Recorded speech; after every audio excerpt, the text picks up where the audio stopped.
Hey, thanks for joining us. I'm Jason, this is Pastor Dave, and I got questions and he's got answers. Dave, the thing I'm thinking about is, um, in the Bible, it talks about prophecies toward the end times. I've heard a lot of pastors talk about the end times, and I know to a certain level there's probably ministers that have been crying out that it's the end times for the last 2,000 years.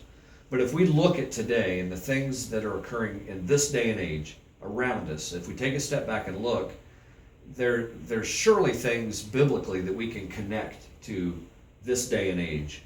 And whatever title you want to give it, rapture, whatever it may be, where do you see today's events in correlation to what the Bible says about the future? That's a great question. That's going to be more than one session, I'm afraid. But the idea of the coming of the Lord is that the Lord didn't want us to be in darkness, that day would overtake us as a thief in the night. And so he gave us signals to go by, signs to go by. And Matthew 24, Mark 13, Luke 21, it defines a time, a session that we call the Olivet Discourse. It's a phrase that just means he's sitting on the Mount of Olives and answering questions. And one of the questions did come to last days and what are the signs? And so he goes into some detail. And the detail that he gives had to do with various things like the earthquakes in diverse places, a famine that's going to be a big part of the world, and pestilence, diseases that are going to be out of the control of man, and as part of the culture of what we're going to enter into. Really, to get into prophecy, and as wonderful as those prophecies are in those Gospels, the putting the Bible together really begins to sing when you start to look in Ezekiel 38. He describes something that's very fascinating, that he describes a war that's about to happen, that we would say is about to happen from our time frame. But this was 2,600 years ago. He describes a nation by the name of Persia. Now, Persia was Iran back before World War II. And so Persia is a geographical area that we still hold to today. He mentions the Russia Tubal and the Caucasus Mountains area above the Caucasus Mountains there. And he begins to define Russia.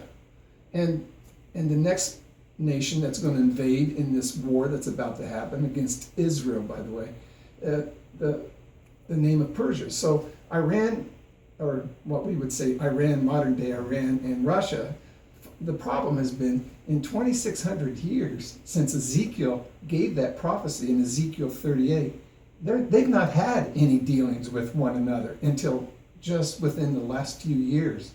And you know from headlines how they're sharing now, even in their military armament and all. And so the names of the others that are geographically located are all Islamic, and with the idea of names of the northern part of Africa, that Kush and various things that would name the Turkey and the other areas, but they're all Muslim, Islamic, and the one thing that unites them all is this attitude that they have towards Israel.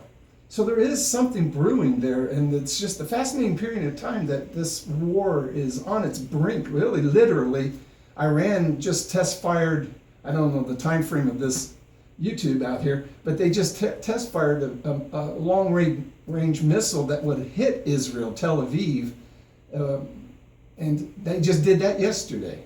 And so they're not pretending that they're not intending to destroy Israel. That has been right up front, right on the top of their agenda. And so there's nothing to keep this from taking place at any time, that this war would take place. And this war is really part of the last days, according to Ezekiel. And the thing that makes it fascinating to me also is that this war, when it begins, is nobody's going to come to the aid of Israel, according to Zechariah chapter 14. Israel pretty much going to be out there on her own. And up until about just I'd say about 10 years ago, I couldn't imagine our country not going to the aid of Israel if something should take place. But we're now in a place where there's this tension between what we would, as far as what has been an alliance, is now with tension, and so I all bets are off whether we'd even come to the plate if Israel's invaded. But this war is going to take place, and all these geographical areas that are described, Muslim, Islamic areas that are going to invade Israel, and nobody's going to come to her help. And so God steps in and destroys 5/6 of the invading armies himself. And there he is sanctified in the eyes of Israel. And I believe that begins then the time, the clock begins to tick as far as the final wrath, the final period of time of God's judgment upon the world, what we call the tribulation. And so that being taking place, Israel then becomes the forefront. Israel's going to recognize God's hand in their national life, and they'll turn to God. But God has had wiped out, literally using terms like wiped out, but he had judged these nations that are coming against them, and 5/6 of them are now destroyed. It gives rise then to the Western powers, which what we would call the son of perdition, or the Antichrist, will come to arise at that period of time and bring the Western world to its power. And that is all spelled out in the book of Revelation. So I believe we're right on the very brink of this that's about to happen. And if I was outside listening to the news and understood just a piece of what I just described there, I would wonder, when in the world is the Lord coming? Well, the Lord's coming. But the fascinating thing also is that he comes for us, what I believe to be before or right during that war. It's not Armageddon. It is the war that really triggers the tribulation. I believe we are out of here before the tribulation begins. And I believe that because of so many different things, and that's why I say we got to have another YouTube on this rapture thing, because I know that it's controversial, and its time frame and when it is, and it's too bad that it's that way. I just think the Bible really speaks very clearly, which I'd love to bring out some of the verses on that.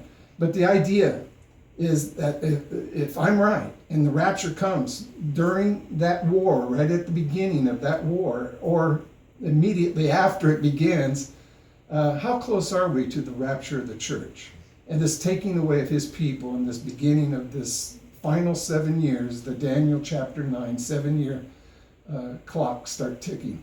So I know prophecy is a fascinating thing to me. I love studying prophecy. And so, great question. Yep. So God describes things out, the signs, and it's all there. Understanding it might be confusing. I know it is for me. So we'll have a part 2 to this question. Maybe next time we'll stay focused on the word rapture and biblically what that means. So if you got any questions, comment on this video. If you like it, hit like, and thanks for joining us.